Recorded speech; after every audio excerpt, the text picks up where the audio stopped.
하나님의 은혜가 오늘 예배 참석한 성도 여러분들이 함께 하시기를 예수님의 이름으로 축복합니다. 우리 함께 인사 나눌까요? 새해 첫 주간 잘 보내셨어요? 승리하신 줄로 믿습니다. 감사합니다. 2023년도 우리 교회 슬로건은 서로 사랑하라입니다. 지난주에 첫 주일을 드리면서 서로 사랑에 관해서 말씀을 나눴었죠. 살아가면서 영생에 대해서 한 번쯤 생각해 보는 이유는 인간은 육만 아니라 영이 존재하고 있기 때문이죠. 인간은 남녀 간의 피로는 에로스적인 사랑이나 친구나 또 혈육 간에 교제하는 필로스적인 사랑만 가지고는 절대로 살 수 없는 고차원 존재라는 것을 알아야 됩니다. 인간의 어떤 사랑도 메우지 못하는 공백이 우리 마음에 있죠. 사랑의 이방지대가 있습니다. 영혼입니다. 그 영혼은 인간의 그 어떤 사랑으로도 충족할 수 없는 곳이죠. 이것을 채워줄 수 있는 사랑은 영원한 사랑 아가페입니다. 이 사랑을 찾는 자가 지혜자다, 이렇게 말씀을 하고 있습니다. 우리 영혼을 채워줄 수 있는 사랑이 있는 곳은 갈보리입니다. 사랑은 여기 있으니. 요한일서 4장 10절 말씀이죠. 이 갈보리의 사랑이 있다. 그것은 하나님이 우리를 사랑하사 우리 죄를 속하기 위하여 화목제물로 그 아들을 보내셨습니다 라고 말씀을 하고 있기 때문이죠. 갈보리 십자가는 첫째, 무조건적인 사랑입니다. 우리가 하나님을 사랑한 것이 아니고요, 하나님이 우리를 사랑하사, 하나님의 사랑은 무조건 사랑인 거죠. 많은 사람이 사랑을 예찬하고 노래하고 고백하지만 상대방이 사랑하지 않는데 무조건 사랑해주는 사람은 없습니다. 인간에게는 조건이 붙어 있기 때문에 완전한 사랑이 될 수가 없는 것이죠. 하나님 사랑만이 무조건적인 사랑이라고 하는 겁니다. 두 번째는 이타적인 사랑입니다. 하나님이 우리를 사랑하사, 하나님은 우리 사랑이 없어도 손해보지 않으신 분입니다. 그런데도 하나님께서 우리 죄를 위해서 아들을 십자가에 죽게 하셨다. 이것은 하나님의 사랑, 바로 이타적인 사랑이죠. 인간의 이기적인 사랑과는 다른 겁니다. 셋째로 희생적인 사랑입니다. 우리 죄를 속하기 위하여 화목제물로 그 아들을 보내사, 이것은 최대 희생을 치렀다고 하는 것이죠. 십자가에 아들을 죽게 했으니까요. 자기 눈에 넣어도 안 아플 자기 아들, 자기 딸을 내어줄 만큼 어떤 사람을 사랑할 수 있습니까? 그러나 하나님 우리를 너무나 사랑해서 아들이 10도 아니고 5도 아니고 2도 아닌 독생자를 대신 희생을 시키신 것이죠. 갈보리 십자가의 무조건적인 사랑, 이타적인 사랑, 희생적인 사랑을 받은 사랑하는 자들아, 그 사랑을 받은 사랑하는 자들아, 하나님은 이렇게 우리를 부르시면서 하나님이 이같이 우리를 사랑하셨은즉 우리도 서로가 사랑하는 것이 마땅하도다 라고 했습니다. 서로 사랑하는 것이 당연하다, 명령을 하는 것이죠. 예수님께서 최후 만찬에서 제자들의 발을 씻기시고 가룟 유다도 떠나고 난 다음에 새 계명을 너에게 주노니 서로 사랑하라. 내가 너희를 서로 사랑한 것 같이 너희도 서로 사랑하라. 너희가 서로 사랑하면 이로써 모든 사람이 너희가 내 제자인 줄 알리라. 그러므로 이 서로 사랑은 제자들 간의 사랑, 바로 교회 공동체, 형제와 자매, 우리 지체들 간의 사랑인 거죠. 주님은 우리들에게 무조건적인 사랑, 이타적인 사랑, 희생적인 사랑으로 서로 사랑하라고 말씀을 합니다. 이것이 사도 요한은 요한일서 4장 11절에 마땅하다라고 말합니다. 주변에 가져볼 것 다 가져보았는데도 어딘가 허전함을 갖고 얼굴에 수심이 가득하고 한숨을 짓는 분들 계시죠. 그들의 공통점은 다른 것이 아니라 영혼을 채워줄 사랑을 아직 갖지를 못했기 때문에 그런 거예요. 이들이 언젠가는 예배당 문을 두드릴 때가 있습니다. 그동안은 교회 나가자라고 얘기해도 들은 척도 안 하던 사람이 언젠가 갑자기 마음이 녹아지면서 교회 가자라는 말에 권면을 받고 함께 예배당에 올 때가 있죠. 우리는 그분들의 영혼의 상태를 잘 분별해서 바싹 다가가서 손을 잡고 인도해야 됩니다. 그리고 그들을 교회 공동체 사랑, 바로 서로 사랑을 전해야 되는 것이죠. 그럴 때 그들 자신이 존재하고 있는 영혼이라는 것이 있다라고 하는 그 영역을 인정하게 되고, 그 영혼에는 하나님의 사랑만이 채울 수 있다, 갈보리 십자가만이 채울 수 있다라고 하는 것을 알게 되는 겁니다. 이렇게 우리가 서로 사랑할 때 거기에 하나님의 사랑이 거하신다라고 말씀을 합니다. 하나님께서 우리에게 교회 공동체를 주신 목적 가운데 하나가 서로 사랑입니다. 그 서로 사랑 안에서 하나님의 사랑이 이런 것이구나 체험을 하게 되는 거죠. 갈보리를 묵상을 하시길 바랍니다. 여러분들이 갈보리 십자가를 묵상하게 되면 바로 무조건적인 사랑, 이타적인 사랑, 희생적인 사랑을 할 수 있기 때문에 그렇습니다. 갈보리에는 단지 십자가 하나만 있습니다. 그 위에서 하나님의 아들이 비참하게 죽어 있지요. 그 몸에서는 핏방울이 오늘도 끊임없이 이 땅에 온 인류를 향하여 떨어지고 있습니다. 하나님 말씀을 펴놓고 예수님이 걸어가신 십자가의 묵상하세요. 왜 예수님이 십자가의 길을 가셨을까? 나를 위하심이에요. 양발 양손에 못이 박혀 피 흘리시고 가시관으로 온 얼굴에 피범벅이 된 그분의 얼굴을 묵상하시기 바랍니다. 왜 그렇게 되셨을까? 나를 구원하기 위함이시죠. 공기를 가르는 무시무시한 소리를 내면서 뼈조각과 납덩이가 주렁주렁 달린 채찍에 맞아 등이 박고랑처럼 된 그 등을 묵상하길 바랍니다. 나를 구원하시기 위함이죠. 그러면 나 같은 죄인을 위해서 왜 그렇게 죽으셔야 됐는지를 알게 될 것입니다. 그리고 그 사랑이 나의 영혼을 채우고 바로 우리와 함께 있는 지체들을 그 사랑으로 사랑할 수 있게 되는 것이죠. 거기에 바로 하나님이 거하신다라고 하는 겁니다. 올 한 해 동안 여러분들 기쁜 일이 있고 감사한 일이 있고 행복한 일이 있어도 갈보리 십자가를 묵상하시고, 슬픔이 있고 장벽이 있고 고난이 있어도 갈보리 십자가를 묵상하시기를 바랍니다. 그러면 지금도 무조건적인 사랑, 이타적인 사랑, 희생적인 사랑이 나의 영혼을 가득 채우고 흘러 넘치게 될 것입니다. 그렇게 되면 교회 공동체 가족인 성도들을 서로 사랑으로 섬길 수 있고 그들의 영혼 또한 채울 수 있게 되는 것이죠. 우리가 사랑하는 모든 이들이 갈보리 무조건적인 사랑, 이타적인 사랑, 희생적인 사랑으로 가득 차서 기쁜 일이나 감사한 일이나 행복한 일만 아니라 슬픔과 장벽과 고난에도 승리하는 올해가 되시기를 예수님의 이름으로 축복합니다. 말씀 다 기억이 되세요? 그래서 오늘 본문에 말하죠. 길가, 그리고 돌밭, 가시떨기, 좋은 땅. 똑같이 말씀을 들었는데 그 말씀을 들은 밭이 각각 다른 것이죠. 이 네 곳에 씨가 뿌려진 곳 중 길가, 돌밭, 가시떨기, 이것은 불신자를 가리키는 것이 아니라 이 또한 예수 믿는 성도를 가리키는 비유십니다. 왜냐하면 여기 말씀 보니까 이들이 다 천국 말씀을 듣고 깨닫지 못할 때 말씀을 듣고 말씀으로 말미암아 말씀을 들으나 이렇게 기록하고 있죠.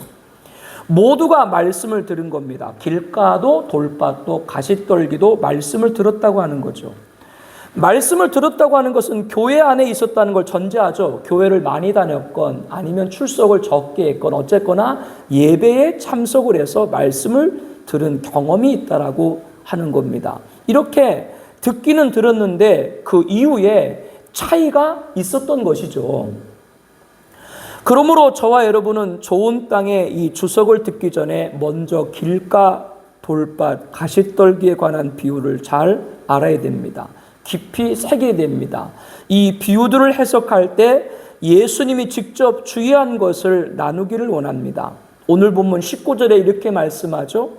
아무나 천국 말씀을 듣고 깨닫지 못할 때는 악한 자가 와서 그 마음에 뿌려진 것을 빼앗나니 이는 곧 길가에 뿌려진 자요. 천국 말씀을 듣고 깨닫지 못할 때 길가에 씨앗이 뿌려진 거와 같다라고 말씀합니다. 인간의 지혜로는 하나님 말씀을 깨달을 수가 없죠. 하나님의 말씀을 깨닫지 못하는 사람은 악한 자, 즉 사탄이 와서 말씀을 빼앗아 가버립니다. 이것을 새가 날아와서 길가 씨앗을 먹어버린다, 이렇게 예수님은 비유로 말씀하고 있는 것이죠.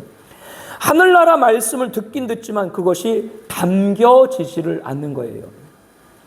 목사가 모든 성도에게 그렇게 하듯 깊은 사랑과 정성을 다했던 한 새신자가 있었습니다. 그가 출석하기 전 그의 남편분이 먼저 교회에 오시게 되었습니다. 한 6개월 정도 다니시다가 천국을 가셨는데요. 유족의 요청에 따라 장례를 제가 집례했습니다. 그렇게 하니까 강팍하게 마음을 닫고 계시던 부인도 교회에 출석을 했습니다. 그 성도님이 남편이 돌아가시기 전 병원에 많이 입원을 했었어요. 병원에도 제가 참 많이 찾아갔습니다. 교회 재정이 여유가 있지를 않았지만 봉투도 과일 등도 꼭 챙겨드렸죠. 어떤 날은 문병을 가게 되면 제 손만 물끄러미 쳐다보시기도 하는 걸 보았습니다. 저는 그분의 가정이 어려워서 그런 줄 알았는데 그렇지도 않았죠. 그리고 좀 전에 말씀드린 대로 교회에서 장례를 주관하는데도 참 정성을 다했습니다.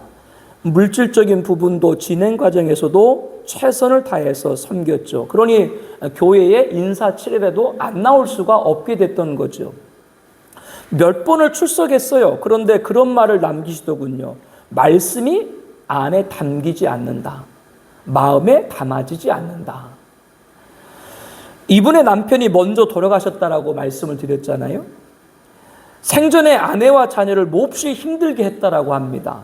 그런데 인생 말년에 교회 사모를 만나서 전도를 받아 복음을 듣고 난 후 예수님은 암흑의 성도님의 구원자십니다. 믿으시면 아멘 하세요 라고 말씀을 드리니까 그 자리에서 아멘, 예수님 나의 구주입니다, 영접을 하셨습니다. 그리고 한두 달 만에 돌아가신 거예요. 그러면 그분이 천국 가셨겠어요? 못 가셨겠어요? 당연히 가셨죠. 일생 아내와 자녀를 힘들게 하고 고생시킨 분은 단번에 예수님을 구원자로 영접하고 구원을 받았습니다. 그런데 우리가 그렇게 사랑과 정성으로 돌보신 분은 끝내 고개를 살래살래 흔들면서 말씀이 마음에 담겨지지 않네요 라고 했습니다. 바라기는 그분이 지금까지 생존해 계시다면 꼭 예수님 만나기를 소망합니다. 성도 여러분, 하나님 말씀이 마음에 담겨진다는 것이 이렇게 중요한 거예요. 그렇지 못하면 악한 자 사탄이 와서 말씀을 빼앗아 버린다고 합니다. 말씀을 빼앗기는 것은 영적으로 큰 불행한 일 가운데 하나입니다. 한 모임에서 목사님들 50여 분과 대화를 나누던 중 어느 정도 이야기가 이어지다가 성도님들 예배관에 관해서 주제를 나누게 됐습니다. 현대 교인들의 예배관 말이죠. 오늘날 성도님들이 하나님께 예배 드리는 것을 어떻게 생각하고 있는가에 대해서 대화를 나누게 된 겁니다. 우리는 예배를 드리고 교회 갈 때 은혜 받으러 간다, 그런 말을 자주 하곤 합니다. 예배 영역 가운데 은혜가 있는 것은 사실입니다. 그러나 예배 드리러 가는 목적이 은혜 받으러 간다와 교회 가는 것이 동격이 되어버린 듯 합니다. 우리 기억 속에 예배 드리러 가는 것이 은혜 받으러 가는 것이다 여겨진 것이 언제부터일까요? 2000년대 들어서면서부터? 1980년대부터? 1990년대부터? 아니면 그 이전에 교회가 생길 때부터? 언제일까요? 제가 어릴 때 주일학교 다닐 때 우리 어머니들, 당시 교회 권사님들과 장로님들 입에서 교회 갈 때 은혜 받으러 간다라는 말을 저는 한 번도 들어본 기억이 없습니다. 그분들은 교회에 오면 일단 회개 기도부터 하고 기도하면서 눈물을 쏟았습니다. 왜 그렇게 교회들 오시면 우시는지, 우시고 또 우시고. 그리고 예배가 시작되면 하나님께 자신을 산제물로 받아달라고 간절히 기도를 드렸습니다. 그분들은 예배를 통해 은혜를 달라 그러한 말보다 하나님 영광 받으시고 하나님 뜻대로 살게 해달라고 간절한 소망을 드렸습니다. 말 그대로 예배를 하나님께 드린 것이죠. 그런데 오늘날에는 하나님께서 나를 위해 아들을 십자가에 죽게 하시고 구원을 주신 것 그 자체가 가장 큰 은혜로 하나님께 감사와 영광을 올려드리는 예배가 되어야 되는데 은혜 받으러 가는 것이 예배가 되었습니다. 그래서 나에게 은혜를 끼치는 목사님을 쫓아 벌떼같이 사람들이 모여들기도 하지요. 어쨌거나 목사는 은혜가 있어야 된다. 그래야 사람을 따르는 것이 한국교회의 현실이 되었습니다. 저를 보세요. 제가 은혜 있게 생겼나? 은혜가 없죠. 그러나 그러는 사이 하나님이 원하시는 예배자는 적어지고 있지 않나 조심스럽게 진단을 해봅니다. 자칫 내가 원하는 것을 취하고자 나의 충족이 혹시 은혜 받으러 간다 이렇게 변형된 것은 아닌가 약간 조심스럽다라고 하는 거죠. 구약 성경에서 예배의 기원인 제사는 자신의 죄를 소와 양에 전가한 후 짐승을 잡아들이는 겁니다. 자기가 직접 그 짐승을 잡는 거예요. 내 다리를 자르고 가죽을 벗기고 장기들을 축출한 후 살만 각을 떠서 불에 태웁니다. 짐승을 잡을 때 자기도 죽는 거죠. 자기가 죽지 못하니까 대신 짐승에게 죄를 전가해서 짐승을 죽이는 거죠. 내 다리를 자를 때 그 짐승에게 죄를 전가한 자신의 손과 발도 자르는 겁니다. 하나님 기뻐하지 않는 일에 손대지 않고 하나님 기뻐하지 않는 곳 찾아가지 않겠습니다. 다짐을 하는 것이죠. 가죽을 벗겨내고 장기를 축출할 때 자신의 더러운 죄를 벗어버리는 겁니다. 마지막으로 각든 살을 불에 태우면서 자신의 죄악을 용서받고 하나님께 바쳐지는 산제사가 되는 겁니다. 이렇게 구약 성경에서 예배의 기원인 제사는 전적으로 자신을 하나님께 드리는 겁니다. 신약 성경에서도 다르지 않습니다. 예수님은 직접 하나님은 영이시니 예배하는 자가 영과 진리로 예배할지니라 라고 말씀합니다. 예배는 우리의 영으로 드리는 것입니다. 예배 자리에 몸만 와 있지 말고 마음에 세상의 걱정과 근심을 다 벗어버리고 정욕과 욕망의 죄를 회개하고 중심에 하나님을 모시고 드리는 예배가 영으로 드리는 예배죠. 그리고 진리는 오직 나의 구원자는 예수님입니다. 예수님은 내 인생의 주인입니다. 그 예수님을 보내주신 하나님께 드립니다. 이 고백을 하며 드리는 예배가 진리로 드리는 예배입니다. 이렇게 신약 성경에서 예수님께서 가르쳐 주신 예배도 전적으로 자신을 하나님께 드리는 데 우선합니다. 그런데 우리는 예배할 때 자신을 하나님께 드리는 것보다 은혜를 받으러 간다라는 것에 초점이 맞춰지고 있지 않나라고 하는 거죠. 이것은 자칫 말씀에서 가르쳐 주시는 하나님의 가장 기뻐하는 예배가 아니라 혹시 악한 자 사탄으로부터 그 예배마저도 빼앗기고 있는지 모르는 것이죠. 자기의 충족에 따라서 말이죠. 그러므로 우리는 예배 드리는 것에 말씀에 합당한 하나님이 원하시는 예배자가 되어야 됩니다. 하나님이 말씀하는 예배 드리는 예배자가 되기를 축복합니다. 내가 만드는 예배자가 되어서는 안 되는 것이죠. 이렇게 말씀의 참된 가르침대로 예배를 드릴 때 하늘로부터 내려오는 신령하고 놀라운 은혜의 부음을 받게 될 줄로 믿습니다. 참된 예배자가 되어 성경이 증거하는 예배를 드리는 바른 예배관을 가르치는 말씀을 빼앗기지 않기를 바랍니다. 그래야 예배 안에서 큰 은총과 복을 받게 되는 것이죠. 그 외에도 우리가 신앙생활하면서 나에게 맞는 것을 찾는 것이 아니라 하나님 말씀에 맞는 것에 먼저 이어야 한다는 것이죠. 그래야 악한 자 사탄이 우리에게 주신 하나님 말씀을 빼앗아가지 못합니다.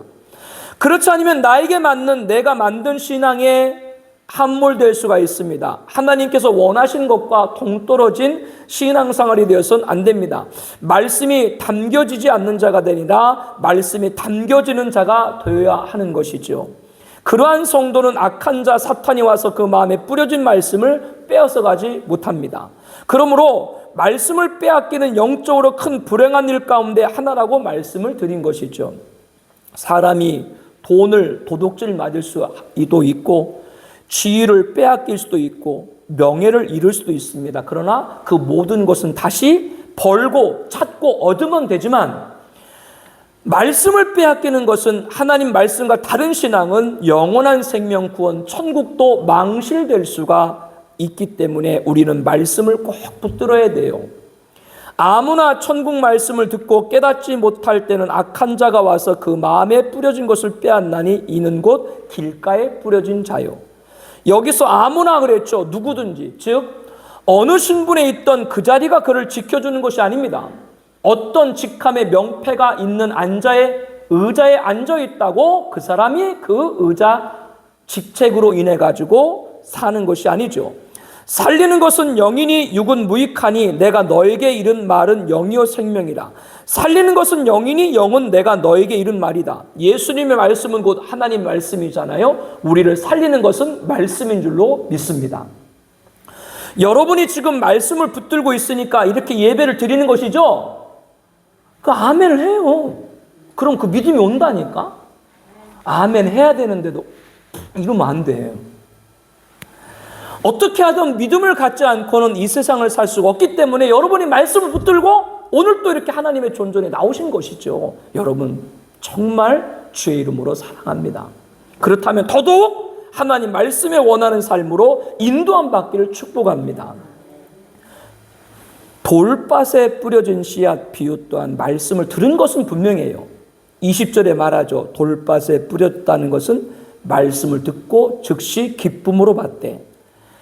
돌밭은 말씀을 받고 다가 아니라 기쁨으로 받되. 즉 이 기쁨은 앞에 길가와 연결해 보면 은혜를 받은 것은 분명해요. 말씀도 듣고 은혜를 받은 거예요. 기쁨으로. 그런데 돌밭이기 때문에 뿌리가 내릴 수 없다라고 하는 것이죠. 여러분 사람의 기쁨이라는 건 수명이 짧아요. 기쁨은 오래가질 못해요. 지금은 좋다가 하루 아닌 30분에도 나빠질 수 있는 것이 인간의 감정이에요. 말씀을 듣고 기쁨이 왔다는 것은 좋은 징조입니다. 그러나 그 이후 뿌리까지 내리면 즉 신앙이 자리 잡히면 참 좋은 것인데 이 돌밭은 그렇지를 못한 것이죠. 고등학교 때 윤리를 가르치던 선생님이 계셨습니다. 제가 학창시절에 웅변을 잘했거든요. 그때만 해도 군사 정권 시절이니까 방공 웅변대회가 많이 있었어요. 제가 출전만 하면 거의 다 1등을 했어요. 뭐 여러분이 인정을 안 해도 뭐 나는 그렇게 했다 그거예요. 이 윤리 선생님이 철저한 방공주의자셨는데 저를 잘 보아서 그랬는지 아무튼 큰 대회도 나가게 해주시고 교육감상도 받게 해주시고 그렇게 저를 참 배려를 잘 해줬어요. 그런데 이분은 불신자임에도 사모님이 예수님을 믿어서 지금 천국 가신 영산 조용기 목사님 설교 테이프를 듣곤 하셨대요. 조 목사님의 여러 설교 테이프가 있는데 그 가운데 병 고치는 신우 설교가 있는데 그거를 들으면 아픈 게 낫는데요. 자기는 교회를 안 가는데도 그거를 들으면 배 아픈 게 낫고 다리 아픈 게 낫고 그렇다라고 얘기를 하세요. 그런데 그분이 그런 체험을 하고도 교회를 다녀요? 안 다녀요? 안 다녀요.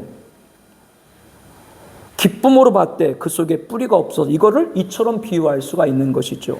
말씀을 듣고 기쁨이 온다는 것은 귀한 것이고 그 후에 신앙이 자리 잡히면 금상첨화입니다.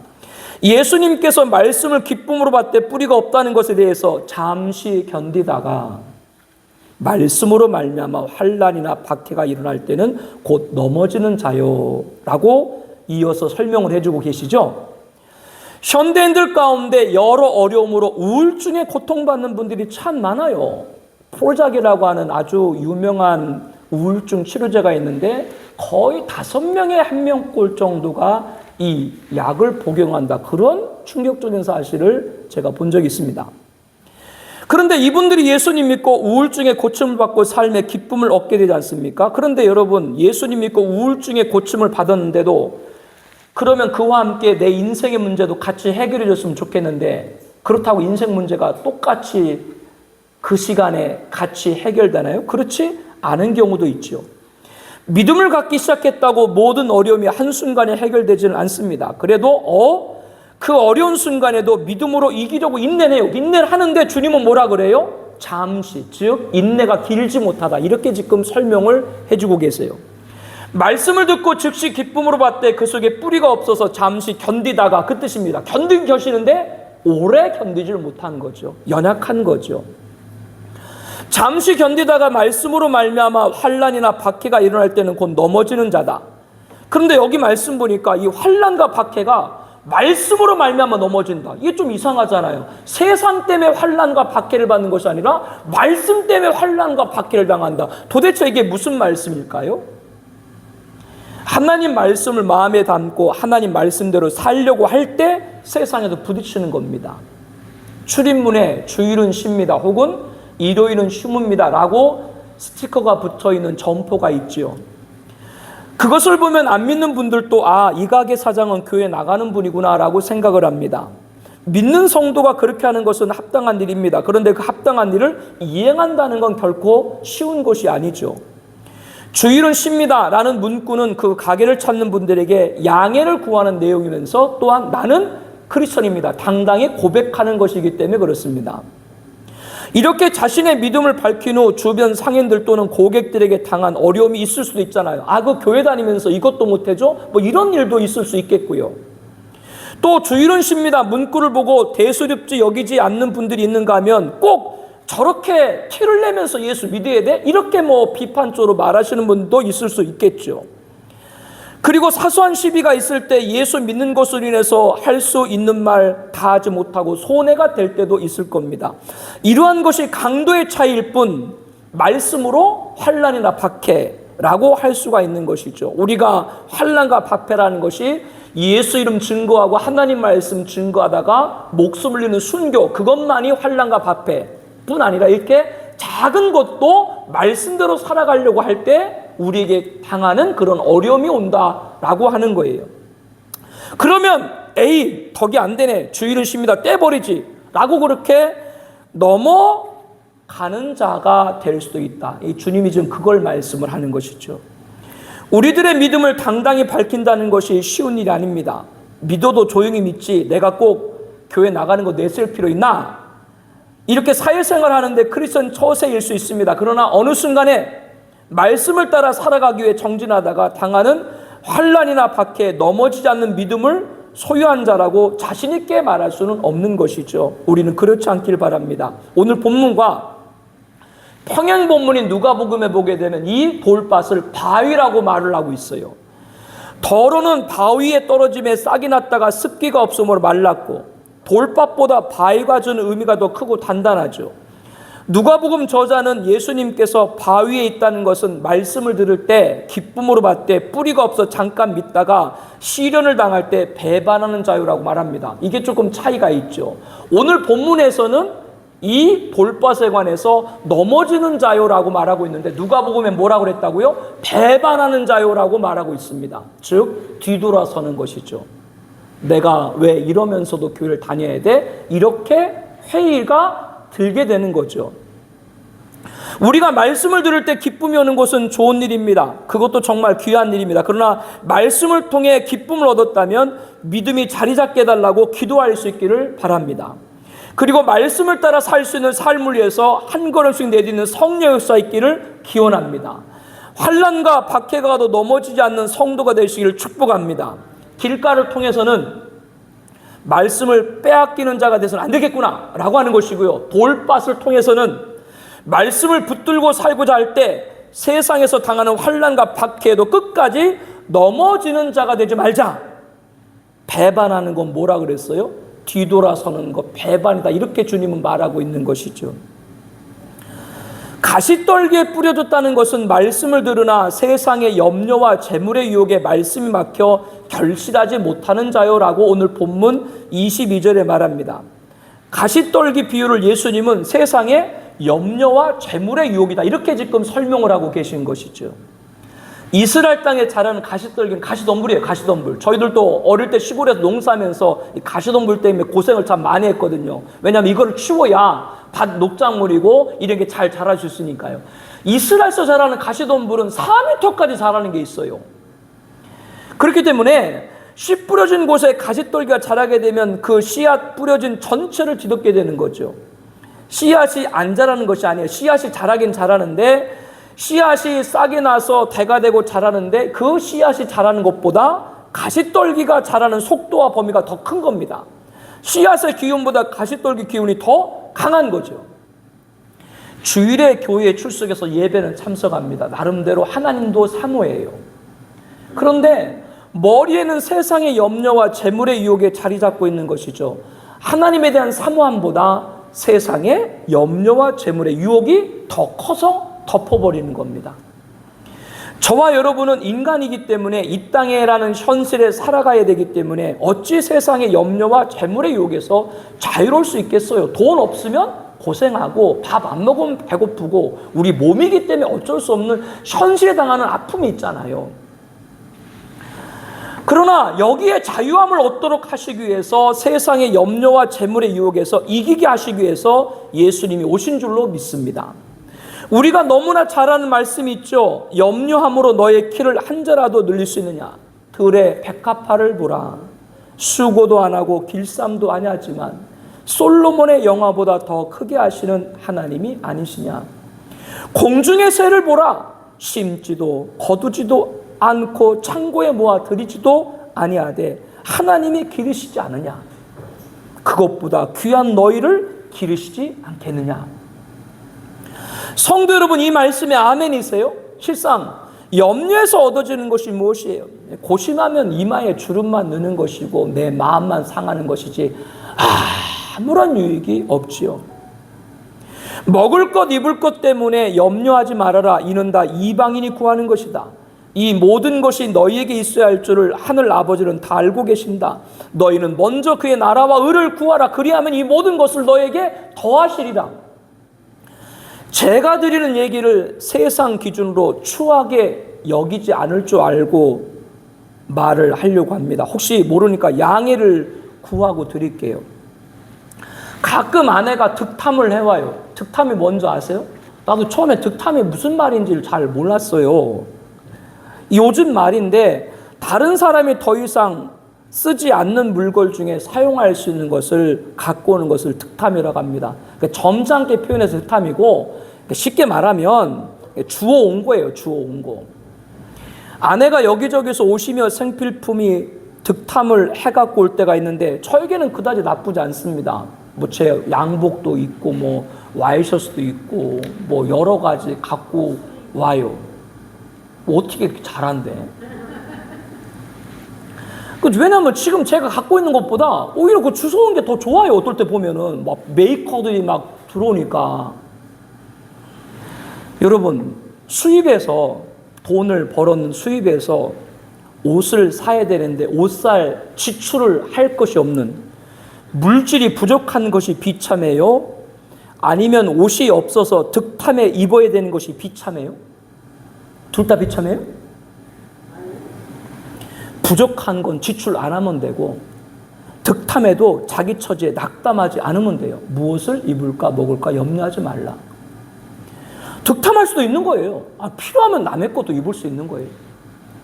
그러나 내가 왜 이렇게 살아야 되냐 신세를 한탄하면 그건 스스로 자기가 불행하다라고 자임하는 거예요. 이것이 세상의 염려요 재물의 유혹이라고 말씀합니다. 무슨 말이냐면요, 물질이 없는 것을 불행하다라고 생각하면 그 순간부터 어떻게 되는 거예요? 재물의 유혹에 빠져가는 거예요. 돈이면 뭐든지 하려고 하는 거예요. 이렇게 돼버린다는 거예요. 이게 지금 주님의 가르침인 거예요. 우리가 물질이 없으면 없었지 그렇게 자신의 인생을 비류하게 만들 이유가 있나요? 그만큼 물질이 절박하다면 그 간절함으로 하나님 나라와 하나님 의를 위해 살게 할 수 있게 해주세요. 기도할 수 있는 저와 여러분 되기를 소망합니다. 하나님이 살아계신데 왜 역사하지 않으시겠어요? 그리하면 이 모든 것을 너에게 더하시리라. 예수님께서 무엇을 먹을까 무엇을 입을까 염려하지 말아라 이 말씀을 하시기 바로 앞에 이렇게 말씀합니다. 한 사람이 두 주인을 섬기지 못할 것이니 혹 이를 미워하고 혹 저를 사랑하고 혹 이를 중히 여기고 저를 경히 여깁니다. 너희가 하나님과 재물을 겸하여 섬기지 못하느니라. 먹고 입는 것에 대해서 염려하는 것은 재물 곧 돈을 맘모니즘 신으로 섬기는 거다 이렇게 말씀하고 있죠. 그러니 너희는 무엇을 먹을까 무엇을 입을까 염려하지 말라라고 하는 겁니다. 그 염려가 바로 재물의 유혹까지도 빠지게 된다. 그래서 돈 생기는 일이라면 천년도 어기는 그런 죄가 여러 곳에서 있는 것을 우리들은 매체를 통해서 봅니다. 가시떨기에 뿌렸다는 것은 말씀을 들으나 세상의 염려와 재물의 유혹에 말씀이 맡겨 결실하지 못하는 자요. 매 주일 설교를 듣고 어떤 분들은 말씀 묵상을 듣고 하루하루를 살아가면서 자라갈 때 그 자람보다 가시떨기인 세상의 염려와 재물의 유혹이 더 자라서 덮지 않기를 바랍니다. 이제 마지막으로 좋은 땅이죠. 예수님은 이렇게 말씀합니다. 좋은 땅에 뿌려졌다는 것은 말씀을 듣고 깨닫는 자니 결실하여 어떤 것은 100배, 어떤 것은 60배, 어떤 것은 30배가 되느니라. 무엇이 좋은 땅인가? 지금 함께 나눈 말씀을 적용하면 돼요. 길가. 말씀을 빼앗기지 많은 자가 좋은 땅입니다. 돌밭. 말씀을 붙들고 살다가 세상에 당하는 환난과 박해도 넘어지지 않는 자가 좋은 땅입니다. 가시떨기. 하나님 나라와 의를, 열망을, 세상 염려와 재물, 유혹을 이기는 자입니다. 이게 좋은 땅입니다. 이거 길가, 돌밭, 가시떨기 우리한테 다 와요. 이거 안 오고 신앙생활하는 사람 아무도 없어요. 오늘 보면 평행 본문인 누가복음에는 좋은 땅이 있다는 것을 착하고 좋은 마음으로 말씀을 듣는 것이다. 그리고 인내하고 지켜서 결신하는 것이다. 착하고 좋은 마음으로 말씀을 듣는다는 것은 뭐냐면 하나님 말씀을 더하지도 않고, 즉 가감하지도 않고, 개작도 하지 않고, 각색도 하지 않고 있는 그대로 받아들이는 걸 말하는 것이죠. 말씀을 그대로 받는 것은 길가에 뿌려진 씨앗처럼 말씀을 빼앗기지 않게 됩니다. 이렇게 착하고 좋은 마음으로 말씀을 듣고 난 후 지켜라 이렇게 말씀을 합니다. 돌밭은 말씀을 기쁨으로 받았지만 뿌리가 내지 못했다고 했죠. 그러나 좋은 땅은 착하고 좋은 마음으로 말씀 듣고 지키는 거죠. 신앙의 뿌리가 내리는 겁니다. 이러한 성도는 돌밭과 환난, 돌밭의 환난과 고통에 넘어지고 배반한 자가 아니라 이기는 자가 되는 거죠. 말씀을 지키는 자가 신앙의 뿌리가 내리고 이기는 자가 되는 겁니다. 그리고 좋은 땅, 착하고 좋은 마음으로 말씀을 듣고 지켜서 인내로 결신하는 자니라. 말씀을 착하고 좋은 마음으로 가감하지 않고 개작하지 않고 각색하지 않고 그대로 믿으니까 믿음이 잘했어요. 내 신앙의 뿌리가 내렸어요. 당연히 결실이 맺히겠죠. 그런데 그 결실이 맺힐 때까지 뭐 하라고요? 인내하라고 말씀합니다. 세상의 염려와 재물의 유혹, 가시떨기죠. 여기에 막히면 결실하지 못하는 것이죠. 신앙이 자라가지만 그 염려와 유혹이 더 자라가면 신앙을 덮어버리죠. 그것은 이방인들이 구하는 것이다. 세상의 염려는 너희는 그의 나라와 의를 구하라 라고 할 때 그의 나라와 의를 구했는데도 하나님 왜 안 주세요? 라고 우리가 말할 때 많이 있죠. 하나님 뭐라 그래요? 좀 더 기다려라. 좀 더 기다려라. 이렇게 주님은 말씀합니다. 그렇기 때문에 여러분들 오늘 또 이 시간에 오신 줄로 믿습니다. 지난 1년간 교회 공동체를 섬기면서 인내하신 성도 여러분, 가정과 기업이 녹록지 않음에도 인내 말씀에 순종한 여러분에게 올해는 반드시 결실이 있을 줄로 믿습니다. 이러한 기적이 나타나는 2023년 되시기를 축복합니다. 여러분, 오늘 본문의 결실에서 100배, 어떤 건 60배, 어떤 건 30배. 그러니까 하나님이 원래 주시고자 원하는 거 뭐예요? 100배인 거예요. 원래는 하나님 100배를 주시고자 하는 것이죠. 오늘 저와 여러분들이 이 좋은 땅에 대해서 100배를 맺는 역사가 반드시일 줄로 믿습니다. 너희 눈은 봄으로 너희 귀는 들음으로 복이 있도다. 듣고 보는 자가 좋은 땅입니다. 말씀을 듣고 믿음으로 받는 것이죠. 좋은 땅에 뿌렸던 것은 100배다. 금년도 오늘 말씀에 100배 결실 맺기를 다시 한번 예수님의 이름으로 축복합니다. 우리 앞에 기도 제목 봐주세요. 우리 하나하나씩 보시면서 우리가 함께 이 말씀 우리 보시면서 함께 통성으로 기도하길 원합니다. 길가, 말씀을 듣고 담기지 않는 자가 되지 말고 담기는 자가 되게 하여 주시옵소서. 내가 만드는 신앙이 아니라 말씀하는 신앙을 갖게 하여 주시옵소서. 하나님 말씀을 빼앗기지 않게 하옵소서 기도합니다. 돌밭, 말씀의 기쁨이 감정의 영역에 머물지 말고 신앙으로 승화되게 하여 주시옵소서. 뿌리, 믿음을 내려 주시옵소서. 믿음으로 세상에 당하는 환난과 박해도 끝까지 넘어지지 않게 하여 주시옵소서 기도합니다. 가시떨기, 세상의 염려와 재물의 유혹이 하나님에 대한 사물을 덮지 않게 하옵소서. 물질이 없다, 이거를 불행하게 생각하는 것이 세상 염려와 재물 유혹에 빠지는 거예요. 물질 절박하다면 그 간절함으로 하나님에 의해 나라를 위해서 살게 하여 주시옵소서 기도합니다. 좋은 땅, 하나님 몇 배를 주시고자 원하세요? 원래 100배인 거예요, 100배. 착하고 선한 마음으로 말씀을 그대로 받고 지키어서 핍박과 환난에 넘어지지 않고 염려로 오는 재물의 유혹을 벗어버리고 하나님 나라와 의를 구하는 결단을 열매 맺을 때까지 인내해서 100배를 받는 2023년이 되게 하여 주시옵소서. 우리 네 가지 기도 제목을 보시면서 우리 읽으시고 하시면서 통성으로 함께 기도하겠습니다. 하나님 아버지,